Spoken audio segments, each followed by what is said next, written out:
안녕하십니까. 디딤 영상 시작하겠습니다. 이번 시간에는 물질마다 다른 온도 변화와 온도에 따라 변하는 부피에 대해서 보도록 하겠는데요. 성취 기준 9-15-03 물질에 따라 비열과 열팽창 정도가 다름을 탐구를 통해 알고 이를 활용한 예를 설명할 수 있다 되어 있습니다. 먼저 비열이란 개념이 나옵니다. 비열. 예. 비열은 뭐냐면 이제 개념의 정의를 알아야겠죠. 어떤 물질의 온도를 높이는 어떤 물질이 1kg이 있어요. 1kg. 1kg의 온도를 1도씨 높이는 데 필요한 열량이 비열입니다. 예. 요거는 꼭 알고 있어야 되는 개념의 정의이기 때문에 어떤 물질 1kg의 온도를 1도씨 높이는 데 필요한 열량이다. 열량이라면 열의 양이다 이 말이죠. 열의 양. 네. 열량. 온도가 다른 물체 사이에서 이동하는 열의 양. 열이 높은 곳에서 온도가 높은 곳에서 낮은 곳으로 이동하죠. 열은. 그죠? 그때 얼마나 이동했냐? 그 양을 열량이라고 합니다. 단위는 줄을 쓰고요. 그런데 이제 1kg의 온도 1도씨 높이는데 드는 열량이니까 단위는 줄 퍼 킬로그램 도씨 이렇게 씁니다. 열량의 단위는 줄이고요. 예. 자, 여러 가지 물질의 비열이 나와 있습니다. 25도씨에서 압력이 일정할 때의 상대적 비열이다. 그죠? 철은 0.11, 모래는 0.19, 알루미늄 0.21, 콘크리트는 0.21, 콩기름은 0.47, 얼음은 0.50, 에탄올은 0.57, 물은 1입니다. 지구상에 존재하는 물질 중에 물이 가장 비열이 크다. 예. 이 물의 비열이 1이라는 게 무슨 뜻입니까? 물 1kg을 1도씨 높이는 데 드는 열량이 1이라는 거죠. 네. 그래서 이거를 단위가 지금 여기는 안 나오는데 1줄 퍼 킬로그램 도씨가 되겠죠. 예. 1입니다. 그래서 물이 지구상에 존재하는 물 중에 비율이 가장 커요. 그리고 보면은 이제 철, 모래, 알루미늄, 콘크리트 얘네들은 주로 고체죠, 고체. 예. 콩기름 얘는 뭐 고체긴 합니다만은 얘네들은 액체죠, 액체. 고체보다는 액체가 비율이 커요. 예. 그 말은 무슨 말이냐면은 다른 말로 무슨 말이냐면은 비열이 크다는 말은 1도씨 어떤 25도씨가 하니까 이걸 26도씨로 만드는데 물이 제일 열량이 많이 필요하다는 거죠. 철 같은 경우에는 철 25도씨를 철 26도씨로 만들 때는 물에 비하면 한 10분의 1 정도의 열량만 있어도 1도씨 높인다는 겁니다. 예, 그런 의미가 되는 거죠. 자, 그래서 비열과 온도 변화 보겠습니다. 같은 양의 열을 가할 때 비열이 큰 물질일수록 온도를 높이는 데 필요한 열량이 어때요? 적어요, 많아요? 많지요? 많음으로 같은 양의 열을 가해도 비열이 큰 물질은 온도 변화가 돼요. 비열이 크면 온도 변화가 잘 될까 안 될까? 많은 열량을 받아야 되니까 온도 변화가 작아. 그렇죠. 온도 변화 작고 비열이 작은 물질은 얘네들 철, 모래 이런 것들 비열이 작은 것들 이런 것들은 온도 변화가 크겠죠. 네. 비열이 크면 얘네들은 온도 변화가 잘 안 된다는 거죠. 우리가 쉽게 물을 끓이고 이렇게 얼음을 만들고 하지만 다른 물질들에 비해서는 끓이고 뭐 얼리고 하기가 쉽지 않다는 겁니다. 자, 같은 온도만큼 변화시킬 때, 이거는 같은 양의 열을 가할 때고, 이거는 같은 온도만큼 변화시키게 됩니다. 비열이 큰 물질일수록 온도를 높이는 데 필요한 열량이 어때요? 그렇죠. 비열이 크면 열량이 많이 필요하죠. 많으므로 같은 온도만큼 높이려면 비열이 작은 물질보다는 큰 물질에 더 많은 열을 가해야 된다 이 말이죠. 예. 그래서 우리 예를 들어서 한번 해볼까요? 사람의 몸의 70%가 물입니다. 대략 대부분 물이죠.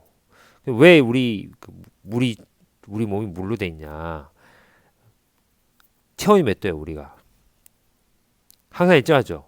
여름이나 겨울이나 36.5도로. 체온이 일정에 유지해야 되죠. 예. 그럼 일정에 유지해야 되는데 우리 몸이 대부분이 물로 되어 있으니까 물은 비열이 커서 온도를 높이거나 낮추기가 쉽지 않죠. 비열이 크니까. 그래서 체온을 일정하게 유지하는데 도움이 되는 겁니다. 또 이제 물의 비열이 커서 나타나는 현상으로 해양성 기후, 우리 울릉도나 제주도 같은 게 해양성 기후잖아요. 바다로 들어의 섬. 그다음에 대륙성 기후보다 연교차가 작다. 그러니까 해양성 기후는 연교차.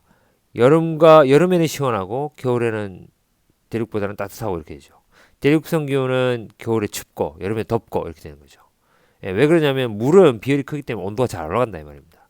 겨울에는 또 추워도 온도가 잘 안 떨어진다는 거죠. 예. 대륙성 기후는 땅 이런 거 이런 거죠. 이런 거는 온도가 높으면 쉽게 올라가고 온도가 낮으면 쉽게 온도가 내려가요. 그래서 이제 연교차가 대륙성 기후는 크고 여기는 작고 이런 거죠. 그래서 해양성 기후는 대륙성 기후보다 연교차가 작다. 그래서 제주도나 울릉도 이런 데가는 이제 훨씬 우리 내륙보다는 기온의 차이가 크지 않다는 겁니다. 바닷가에서 낮에는 해풍이 불고 밤에는 육풍입니다. 해풍은 바다에서 불어오는 바람이 해풍입니다. 그럼 육풍은 육지에서 바다 쪽으로 부는 바람이죠. 이게 이제 왜 그러냐? 해가 뜨면 자, 여기가 육지고 여기가 바다다. 그럼 여기 이제 육지고 바다가 이렇게 있으면 낮에는 해가 이렇게 쫙 빛이 나잖아요.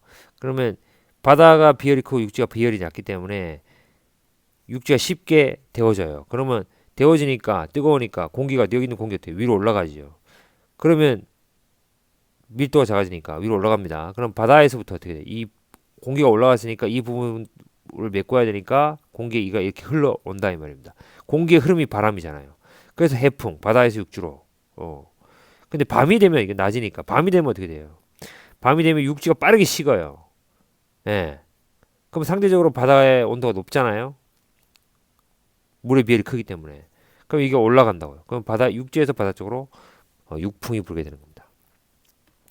그다음 비열을 환원한 예는 프라이팬. 예, 프라이팬은 비열이 작아요. 그래서 쉽게 온도가 올라갑니다. 그래서 음식물이 빨리 익을 수 있고요. 알루미늄 냄비도 마찬가지로 빠른 음식 조리. 뚝배기 그릇 이건 반대예요. 뚝배기 그릇은 데우기 어려워요. 예, 하지만 한번 데워주면 천천히 식어요. 예. 오랫동안 이제 따뜻하게 이렇게 먹을 수 있고 찜질팩은 이것도 물을 이제 찜질팩 안에 넣어가지고 하기 때문에 물의 비율이 크기 때문에 천천히 식게 되는 거죠. 자, 확인의 문제는 수업 시간에 한번 해보도록 하고요. 그다음 온도에 따라 변한 부피를 한번 보도록 하겠습니다. 온도에 따라 이제 물질의 부피가 변한다 이 말입니다. 그걸 이제 열팽창이라고 하는데 물체의 온도가 높아질 때 뭐가 얘기했죠? 부피가 팽창하는 현상입니다. 부피가. 자, 액체와 고체 열팽창인데 그림이 나와 있습니다.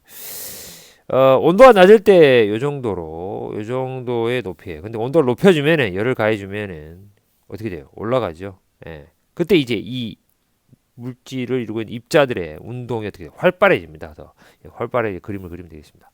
자, 이건 액체이고 이건 고체인데 기차 철로입니다. 겨울에는 이게 철로와 철로 사이에 틈이 많이 벌어져 있어요. 근데 여름이 되면 이게 틈이 작아지죠. 예. 늘어나서 열팽창. 예.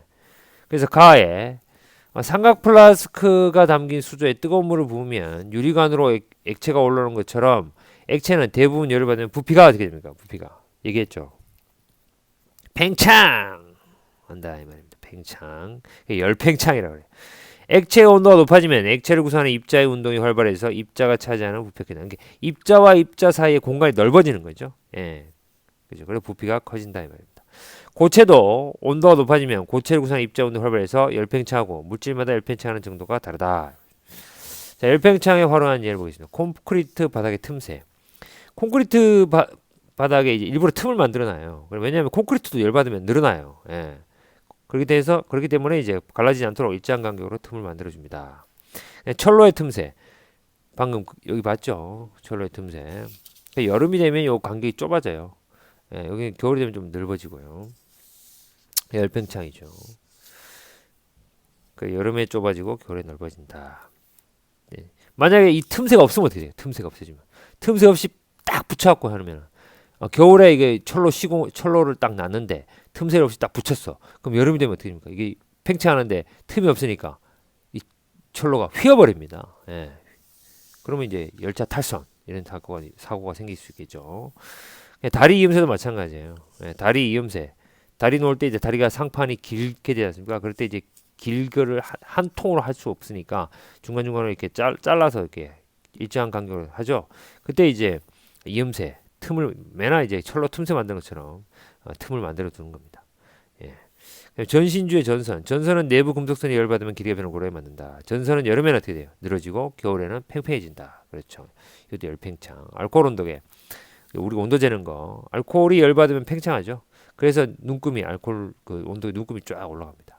예, 그런 식으로 우리가 활용을 하고 있습니다. 확인하기 문제는 수업 시간에 같이 한번 해보도록 하겠습니다. 예, 수고하셨습니다. 이상입니다.